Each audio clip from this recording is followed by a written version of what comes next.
Il y a longtemps, dans l'ancien royaume Zhou, coulait une vaste rivière appelée la rivière Ori.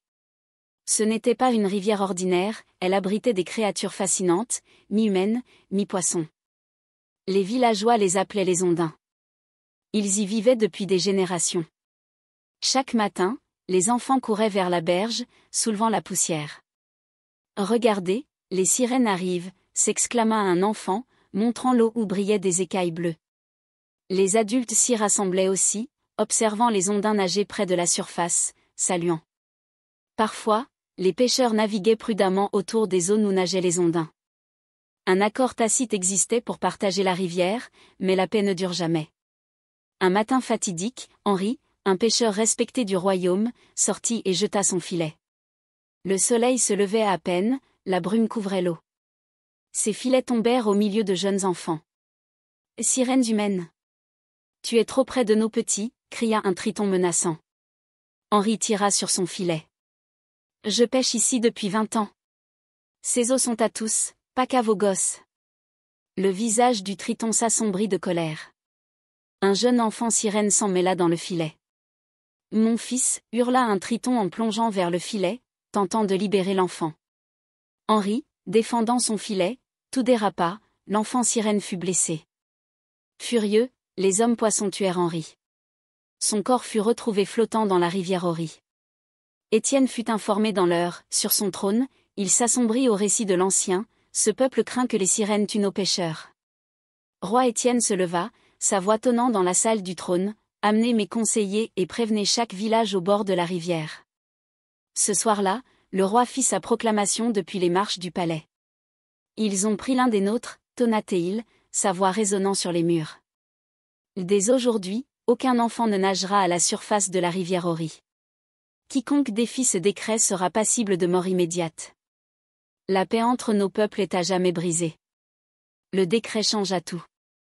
Les ondins se retirèrent dans les profondeurs, créant leur royaume sous roi Théodore, leur sage roi. Les années passèrent, la vie s'adapta à l'obscurité des profondeurs. La fille de roi Théodore, Chloé, devint une jeune sirène curieuse. Elle posait souvent des questions sur le monde d'en haut. Un jour, préparant une fête, Chloé ne put contenir sa curiosité. « Mère, dit-elle, comment est la surface ?»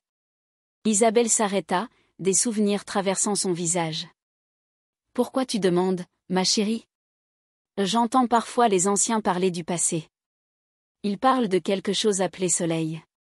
C'est quoi ? Isabelle regarda sa fille. Le soleil, imagine la chose la plus brillante et chaude possible. C'est comme ça, mais encore plus beau que tu peux imaginer. Il fait tout briller de vie. Les yeux de Chloé pétillaient d'intérêt. Comment était-il avant ? Sont-ils différents de nous ? Il marche sur deux jambes au lieu de nager, dit Isabelle, nostalgique. Jadis, humains et ondins de la Horde vivaient en harmonie. Les enfants saluaient les ondins près de la surface, qui leur souriaient. Mais un jour terrible brisa cette paix. Se meurtrie de colère, Chloé rêvait en écoutant ces histoires du monde d'en haut, elles émerveillaient son esprit, lui faisant imaginer ce lieu inconnu. Un désir grandit en elle, façonnant son destin et celui des deux peuples. Malgré les avertissements, sa curiosité pour la surface persistait. La nuit, quand tout était calme et que les autres dormaient, elle nageait près de la surface. L'air frais caressait son visage et le clair de lune peignait l'eau de reflets argentés. Elle ne résistait pas à la lumière qui semblait danser juste hors de sa portée. Un matin, son père, roi Théodore, remarqua sa distraction pendant leur repas. Son regard perçant et complice s'attarda. « Qu'est-ce qui te trouble, ma fille ?» demanda-t-il d'une voix grave et inquiète. Chloé hésita avant de parler. « Père, pourquoi devons-nous vivre dans l'obscurité ? Sûrement, tous les humains ne sont pas cruels. » Son visage devint grave, et une ombre de douleur passa sur ses traits. « Chloé, tu ne comprends pas. Il y a longtemps, les humains nous ont accusés de la mort d'un des leurs. Leur roi a ordonné de tuer tout être comme nous vu à la surface. Ce n'est pas sûr. Mais c'était il y a si longtemps, argumenta Chloé, la voix pleine d'espoir. Peut-être que les choses ont changé. » Les épaules de roi Théodore s'affaissèrent sous le poids des souvenirs. « Certaines choses ne changent pas, ma chérie. promets-moi de rester loin de la surface. Chloé baissa les yeux. Je promets, murmura-t-elle d'un ton peu convaincu. Pendant ce temps, dans le royaume où, Éloi, le prince héritier, avait ses propres défis. Son père, roi Étienne, était implacable dans ses exigences. Éloi, tonna le roi un matin, sa voix résonnant dans la salle du trône. J'ai reçu une autre proposition du royaume voisin. Tu dois épouser la princesse Margot. Cette union renforcera nos alliances. Éloi soupira, passant la main dans ses cheveux noirs. Père, je comprends, mais je veux me marier par amour. L'amour, rugit roi Étienne, frappant la coudoir de son trône. L'amour est un luxe qu'on ne peut se permettre. Ton devoir est envers le royaume, pas envers toi. Et mon bonheur, demanda doucement Éloi. Ton bonheur importe peu quand l'avenir du royaume est en jeu, rugit le roi. Éloi se tut. Il quitta le palais et erra vers la rivière Ory, son refuge des pressions royales. Le doux clapotis de l'eau le calmait toujours, mais cette nuit était différente. Sous le clair de lune, il vit une silhouette émerger de l'eau. D'abord, il crut rêver, puis il la vit, une jeune sirène aux écailles bleues brillantes. Leurs yeux se croisèrent, et pendant un instant, ils restèrent immobiles. « S'il vous plaît » chuchota-t-elle d'une voix tremblante. « N'appelez pas les gardes. » Éloi, captivé par sa présence, finit par demander « Qui êtes-vous » ? « Je suis Chloé, dit-elle doucement, sa voix presque noyée par l'eau. Chloé hésita mais s'approcha lentement de la berge. « Vous êtes humain, n'est-ce pas » ? « Oui, répondit Éloi, encore émerveillé. « Et vous, une sirène » ? Elle acquiesça, ses écailles bleues reflétant la lune. « Je ne devrais pas être ici. C'est dangereux. » Éloi s'accroupit près de l'eau, la voix douce. « Alors pourquoi êtes-vous là » ?